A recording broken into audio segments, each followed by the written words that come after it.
labourer le sol dur de votre cœur pour être prêt à recevoir les instructions de Dieu. Parce que maintenant, c'est le temps de chercher le Seigneur pour qu'il vienne et vous donne une vie prospère et tranquille. Alléluia.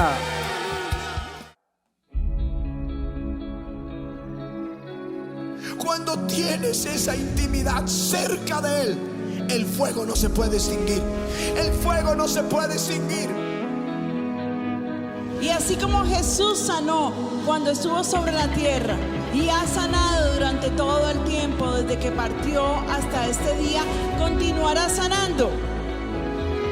Y yo te digo, si caminas con el Espíritu, oigan lo que el Espíritu Santo dice: haré maravillas que no han sido hechas en toda la tierra.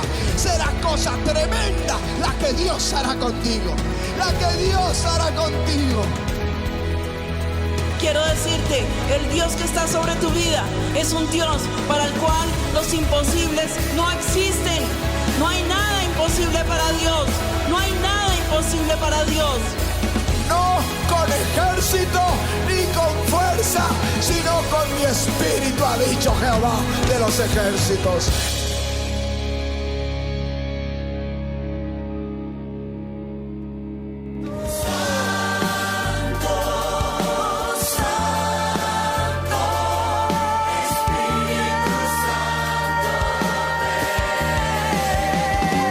Allez, avivamiento.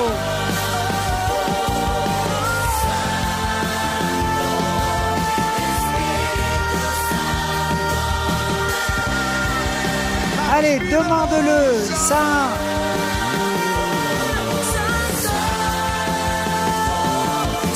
Allez, nous allons tous demander cette onction.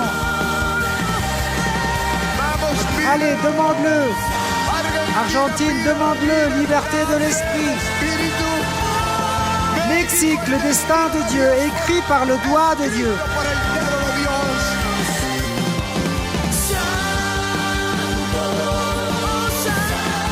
Saint.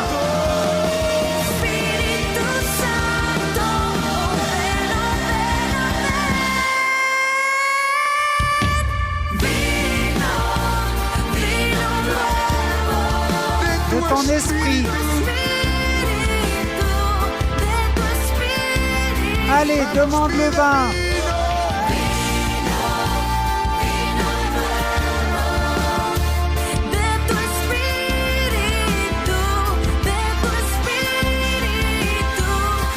Vin.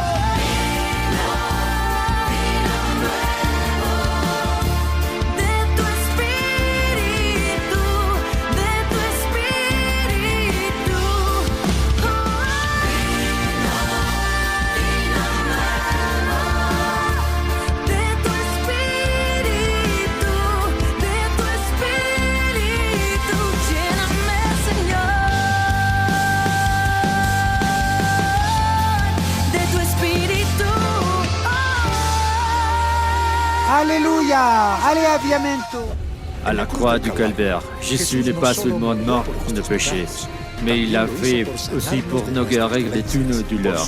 Par sa meurtrissure, nous avons été guéris.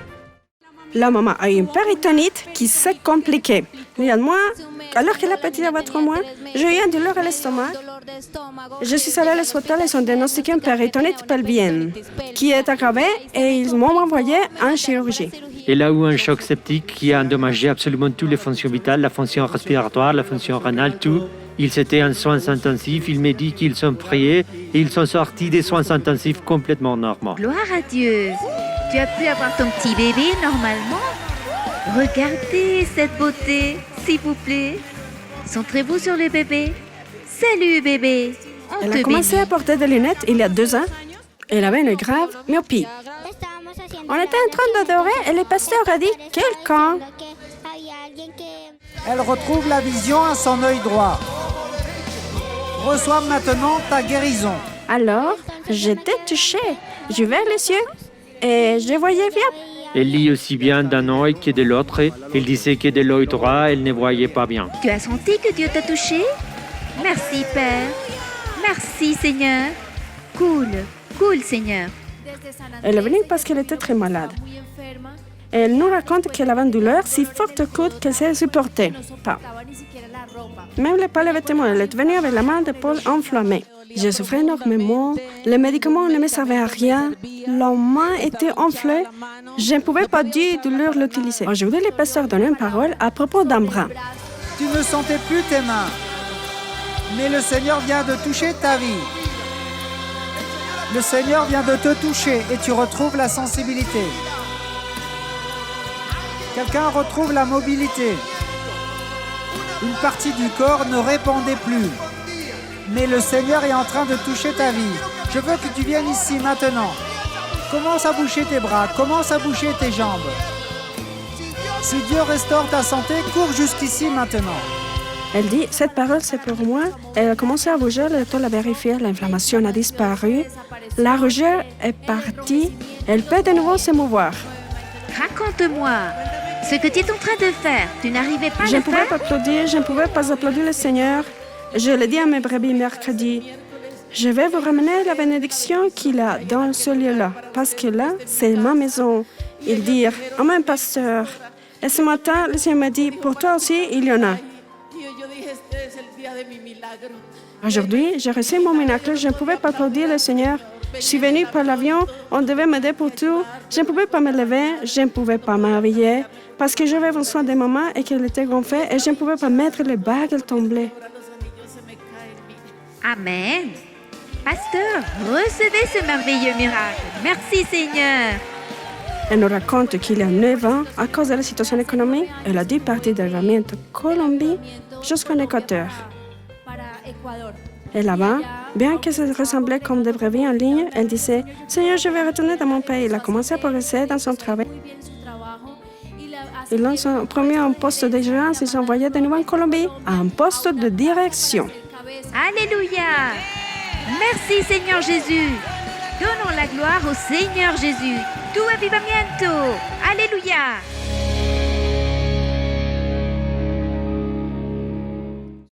Si tu désires connaître plus de Jésus, savoir ce qu'il a fait pour toi et ce qu'il pourrait faire pour ta vie, alors prête une grande attention aux paroles suivantes.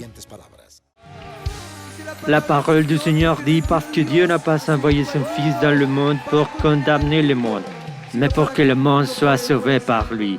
Celui qui craint lui n'est pas condamné, mais celui qui ne croit pas est déjà condamné, parce qu'il n'a pas cru au nom du Fils unique de Dieu.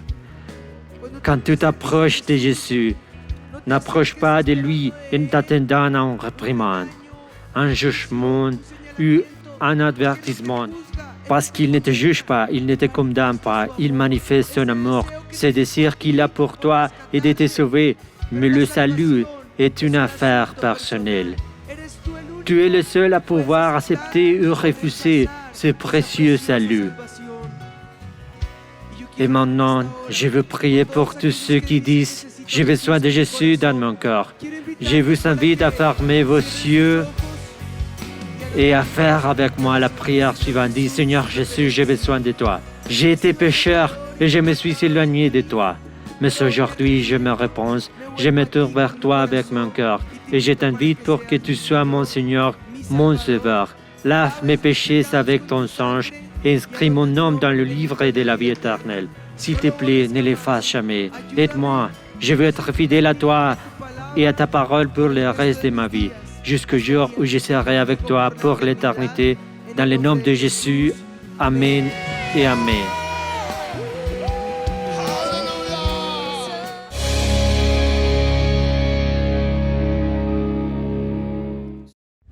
Dans ce qui suit, tu écouteras une puissante prédication qui est différée à ta vie et te donnera la conviction dans ton âme que le Seigneur combattra toujours pour toi. Ne te distrais pas, parce qu'une seule parole peut changer ta vie pour toujours. Avec vous, le pasteur Ricardo Rodriguez. Osée, chapitre 10 et verset 12. Si vous êtes là, dites un fort Amen.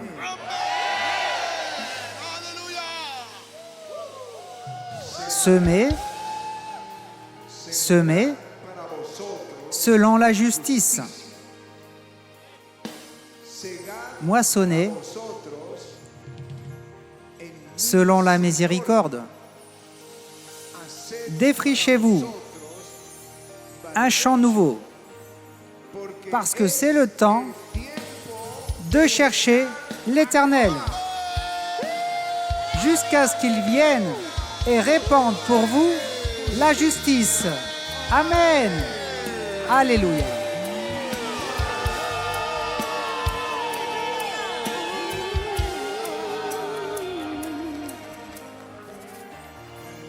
Je vais vous la lire dans la version Bible à jour qui dit « Labourez le sol dur de vos cœurs pour que vous soyez prêts à recevoir l'instruction de Dieu. Parce que maintenant, c'est le temps de chercher le Seigneur pour qu'il vienne et qu'il vous donne une vie prospère et tranquille. » Alléluia.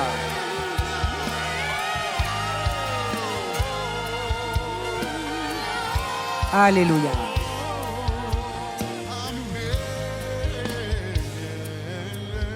C'est le temps de le chercher. Dis avec moi, c'est le temps de le chercher. Je crois que le texte dit tout. Mais je vois ici 3 choses à faire.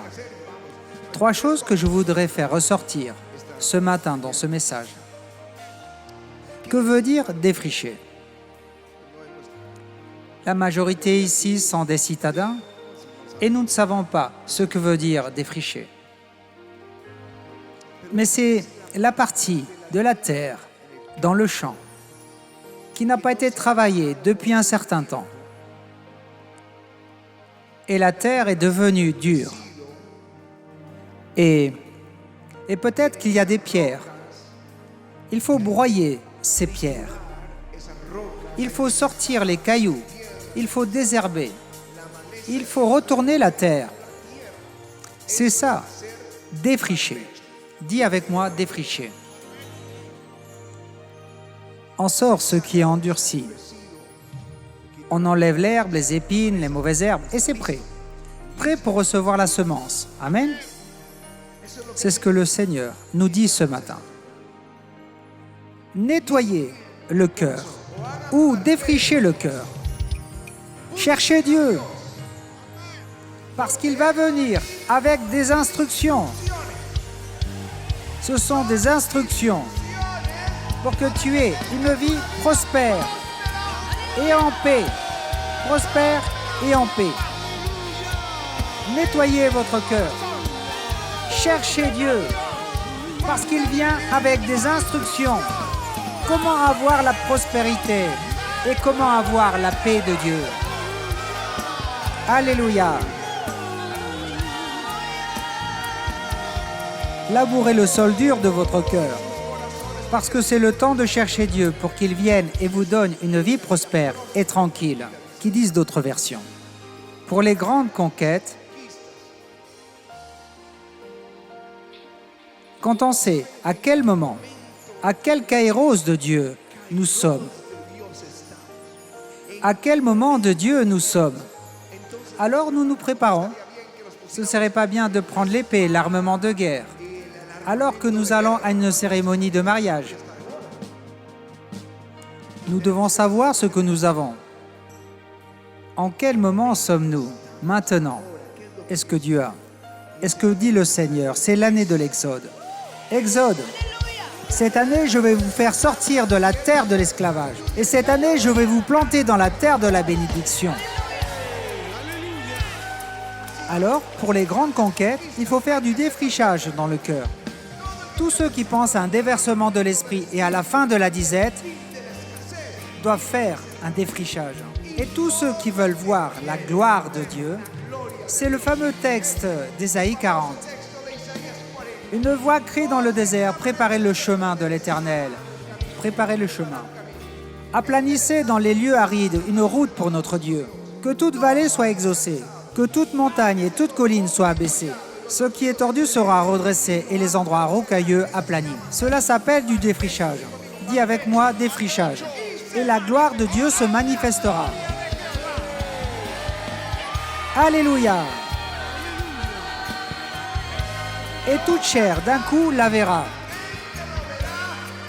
parce que la bouche de l'Éternel a parlé. Alléluia. Vous devez apprendre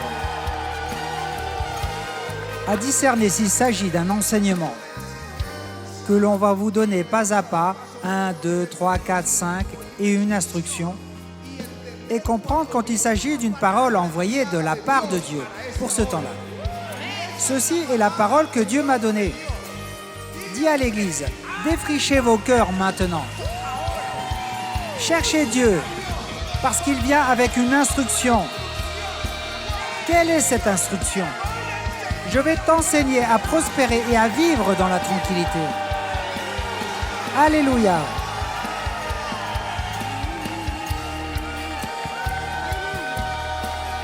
Maintenant, que veut dire défricher? Quand le Seigneur allait venir, on l'attendait. On l'attendait depuis des siècles. La promesse de Genèse 3. La promesse à Abraham. La promesse à Jacob. La promesse à Israël. La promesse au travers des prophètes. Du salut du monde, du Sauveur du monde. Lorsque ce moment s'accomplit, avant la manifestation de Jésus, un homme appelé Jean le Baptiste, avec la mission d'aplanir, de défricher, d'aplanir le chemin. La gloire de Dieu allait se manifester. Elle se fit chair et habita au milieu de nous. Mais avant, Jean le Baptiste a défriché. Et ce que dit l'évangile de Luc, en parlant de la voix de celui qui crie dans le désert, préparez le chemin du Seigneur, redressez les sentiers, c'est ce qui veut dire défricher. Que toute vallée se remplisse, que les montagnes et les collines s'aplanissent, que ce qui est tordu se redresse, que les chemins accidentés soient aplanis. Parce qu'ils verront la gloire de l'Éternel, toute chair la verra.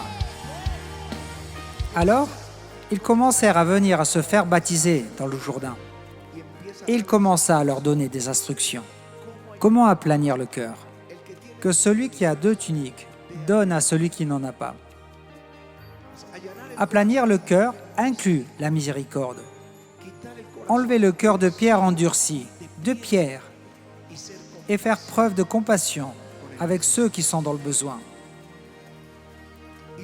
Et il dit aux soldats, aux publicains, n'exige pas plus de ce qu'il t'a été ordonné, c'est-à-dire sois juste. Voulez-vous aplanir vos cœurs? Commencez par être juste avec vos employés, juste avec vos amis, juste avec ceux qui sont autour de nous. Aux autres, il dit n'extorquez pas. À ceux qui ont l'autorité, aux soldats, ne calomniez personne. Réjouissez-vous de votre salaire, c'est-à-dire soyez reconnaissants. Il leur parle d'intégrité.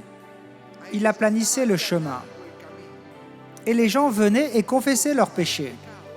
Cela voulait dire qu'ils n'allaient pas venir et recommencer ensuite. J'étais adultère, il descendait dans les eaux, il sortait des eaux, décidé à sortir de l'adultère. J'étais idolâtre, il descendait dans les eaux, décidé à changer ça. J'avais de la haine, j'avais de l'amertume, j'étais médisant.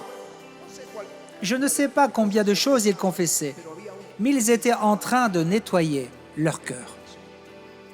Et c'est ce que le Seigneur veut que l'on fasse maintenant, parce que la gloire de Dieu est sur le point de se manifester dans la vie de chacun de nous.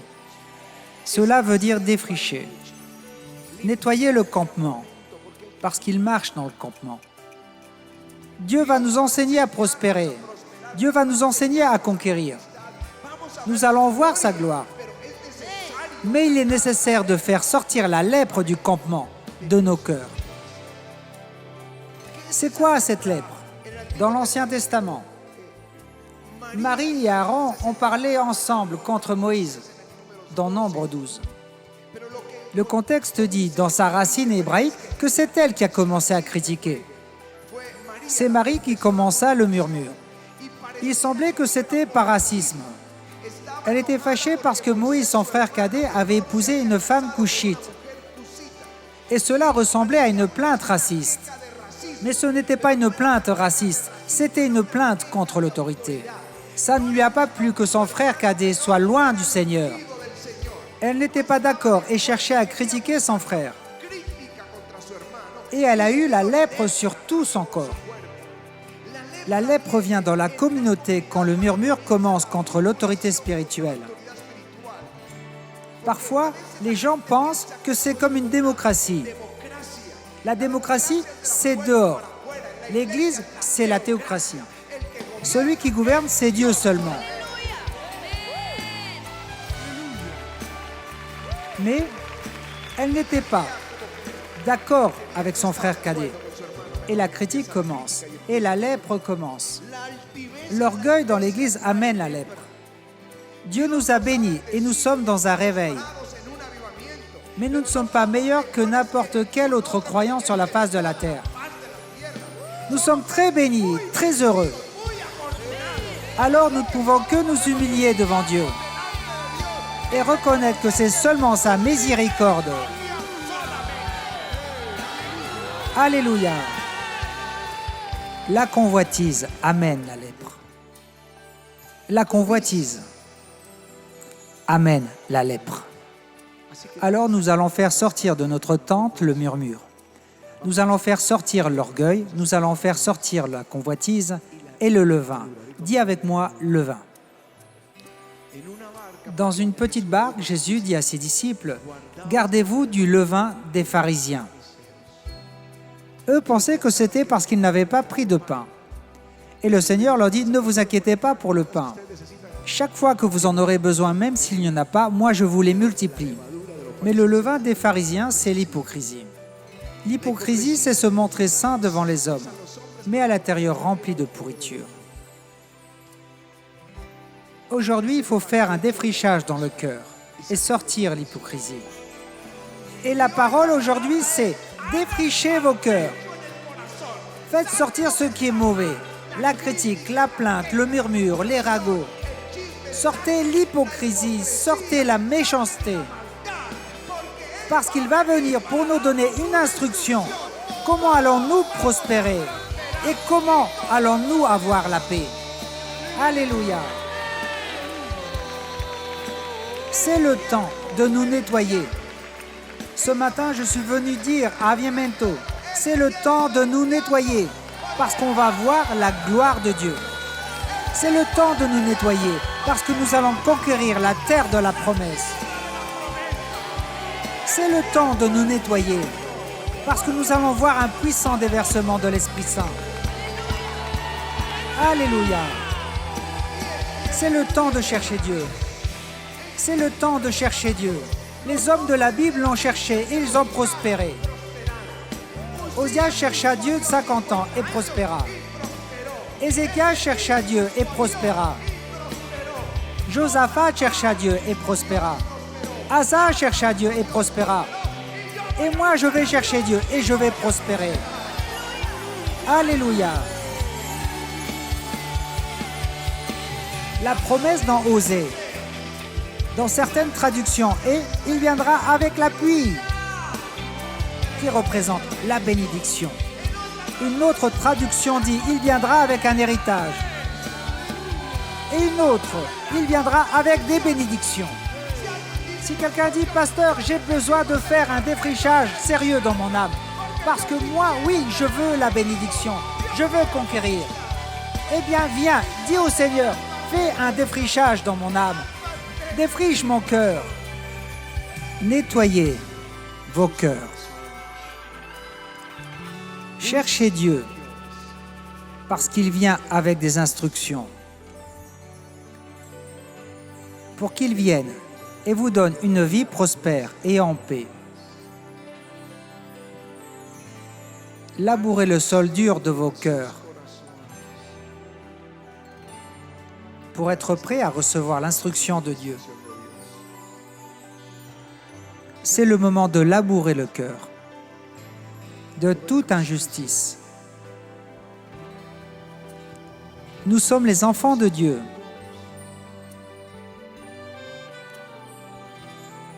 On espère que nous lui ressemblions. Tu diras, mais je ne lui ressemble pas. Oui, tu es un fils de Dieu, tu es un croyant. Tu as deux natures, une qui est de Dieu qu'il t'a donnée lorsque tu t'es converti à Jésus, et une qui est une nature de mort.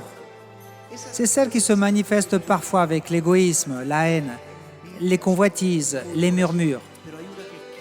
Mais il y en a une qui veut faire ce que Dieu veut. Elle est là et elle t'incline à faire le bien et t'abandonner à cette nature donnée par Dieu, à être comme lui, juste, miséricordieux, plein de compassion, humble, intègre. Renonce à l'autre nature, parce que par le Saint-Esprit nous sommes vainqueurs de cette vieille nature. Dis-lui, Seigneur, pardonne-moi. Je veux vivre comme un fils de Dieu. Pardonne-moi, Seigneur, et change mon cœur. Change-le. Lève tes mains et dis-lui, je vais commencer à te chercher. Tous les jours, je vais te chercher. Parce que c'est ce que dit le texte. Ce que dit le texte. Labourez le sol dur de vos cœurs et soyez prêts à recevoir les instructions de Dieu. Car maintenant, c'est le temps de chercher Dieu. Maintenant, c'est le temps de chercher Dieu. Maintenant, c'est le temps de chercher Dieu. Remplis-moi, Seigneur, de ton esprit.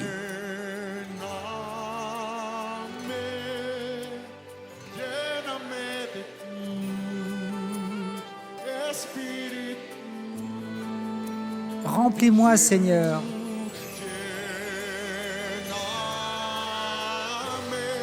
Remplis-moi de toi.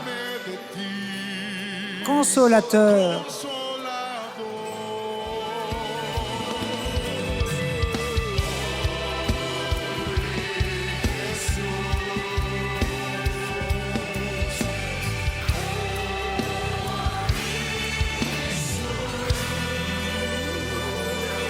Alléluia.